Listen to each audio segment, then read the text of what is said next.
Nu, sveiki kolegos. Tai šiandien turim svečiuose Robertą. Robertas turėtų būti kažkur va šitoj vietoj. Ai, ne šitoj vietoj, jisai prie manęs yra.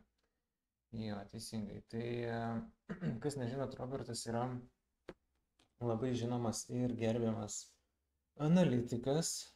Jisai man pakomentavo, kad aš neklaidinčiau žmonių su savo analizėmis ir, nes, nu, apie XRP kalbėjau, kad ten tas kainos pakritimas nieko ypatingo nebuvo, o dabar matau šios dienos pakritimas 2 procentai yra, tai jeigu pasakyčiau, kad čia nieko nebuvo, Robertas sakytų, kad neklaidinčiau auditorijos, kad čia labai didelis kritimas įvyko.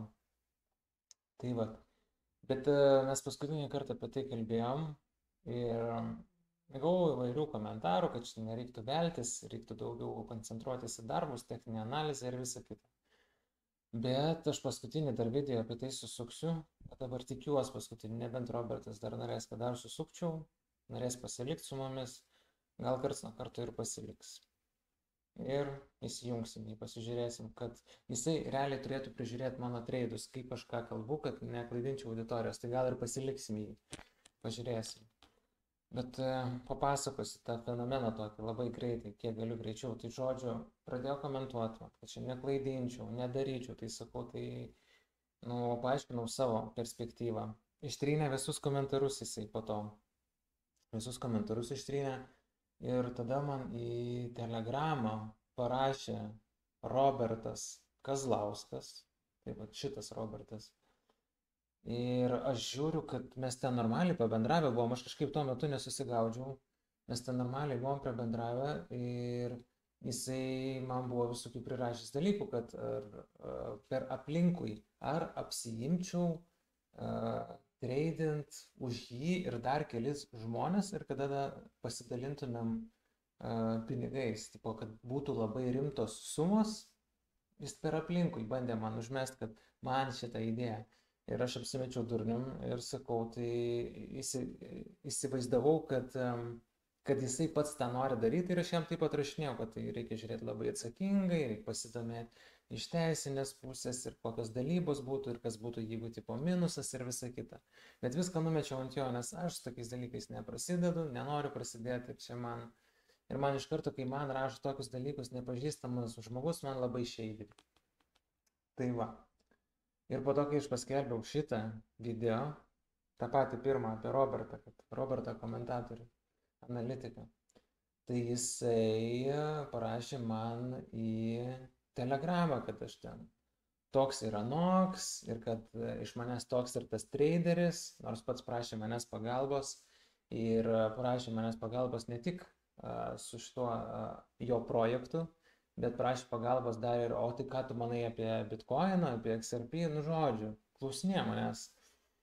Ir aišku, po to, kai paleidau video, tai visi draugiškumai dingo. Dingo ir parašė tada negražių dalykų ir visa kita. Bet tokiem žmonėm reikia biški parodyti, kad tu negali tiesiog va taip ateit į privatą parašyti, beleką ir tipo praslys. Tai va, tai dabar Robertsas yra su mumis ir jis visą laiką mane prižiūrės. Aš nežinau, gal palaikysiu jį tik šiandieną, gal savaitę, gal mėnesį, gal visus metus jisai bus mano memas. Ir jisai visą laiką prižiūrės mane, kad aš teisingai kalbėčiau, neklaidinčiau auditorijos, kad visą laiką atsakingai techninę analizę atlikčiau. Bet va, su tokiais žmonėm susiduria. Ir faktas, jis ištrynė komentarus, ištrynė telegramo chatus, nes su mielu noru būčiau pasidalinęs, kaip ten viskas vyko, bet bam, paėmė ištrynė ir aš kaip tik dar telefone tuo metu buvau ir aš, tipo, matau, kaip aš rašau, kad, tipo, o, pasirodė tikras veidelis, pasirodė, o, liuks, nes aš dar nesusijau, kad čia tas Robertas ir tas jie čia, kad čia tas vienas žmogus ir aš taip po to susijau, kodėl tas žmogus man tokius dalykus rašo. Tada supratau, kad va čia šitie žmonės yra vienas ir tas pats. Tai va, tai būkite atsargus, tiek komentatoriai, tiek creatoriai contento, tai va, nes labai prisigaut, nes tada, kaip pasakyti, man abyda mano laiko, nes aš ten tikrai į tą vieną dalyką ten atmestinai ten atrašiau, kad tikrai iš tokiais dalykais neapsimsiu, bet sakau, manęs klausinėjo, ką aš manau apie kriptovaliutas, ar ten savo nuomonę dalinaus. Ir man faktas, kad tuo metu galėčiau bendrauti su savo klientais, su savo nariais. Ir jisai domėjosi mūsų narystėmis, nu žodžiu, investavau tai laiko ir va taip, va. Labai gaila dėl to. Bet tikėkime, kad ilgalaikiai perspektyvai bus labai geras memas ir pavyzdys. Tai šiaip faktas, kad rašinėja įvairūs žmonės iš fake anketų, neįdomi tema, bet kai parašo iš tikros anketos ir aštriau, o tada galima pabendrauti galima. Šiaip visokius ten info apie jį suradau, nes jis man per threadsus, ne per TikToką, bet per threadsus rašydavo komentarus, tai per threadsus gali nueiti ir pasižiūrėti, ką tu esi komentavęs, kokius komentarus esi rašęs, ką esi laikinęs ir visa kita. Tai nuėjau, tai nelabai gražu iš jo pusės buvo, ten tokių dalykų, ten visokias ten mergaitės kalbina, nu, ne pagal savo amžių ir visai kitaip, tai bet, nu, žodžiu, nesigilinsiu, bet, nefainai, kai nežinai, su kuo bendrauji. Tai jau stengiasi gražiai bendrauti, padėti, o tada va išlenda tas veidas, kad jisai visai kitoks yra ir su kuo gyvenime nenorėtum bendrauti, turėti reikalų už jokius pinigus, už nieką, biški šleikštų pasidarė. Tai va, tai padarysim iš Roberto pavyzdį.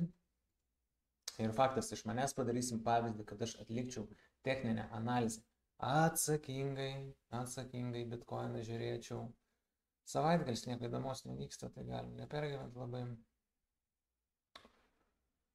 Tai va, tiek apie Robertą, nežinau, parašykit savo komentarą, ar verta čia daugiau laiko ir energijos į tai investuoti ir į tokius, ar geriau postinam techninę analizę ir dirbam realiai normaliai. Tai va, tai šitą vieną tokį papostinsiu, kitą video jau normalų. Tai peace.